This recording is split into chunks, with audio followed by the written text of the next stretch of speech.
latihan kalian harus disiplin ya untuk menangkis jika ada serangan dari ular kobra ataupun serangan dari biawak dan cerape.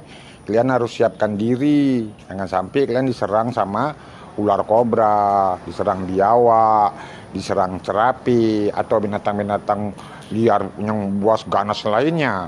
Makanya kalian tuh perlu latihan bagusnya. Terus latihan seperti ini, latihan cara tangkis, cara mengantisipasi serangan lawan, ya seperti ini. Cara bergelut, meloloskan diri, seperti ini. Terus latihan terus.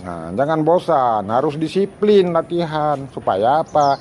Supaya punya keahlian untuk membela diri. Disiplin, patuh, ya. Seperti ini, latihan terus sampai bagus. Kayak gini kan mantap, pandi kalian. Oke, latihan terus ya, jangan pernah berhenti berlatih.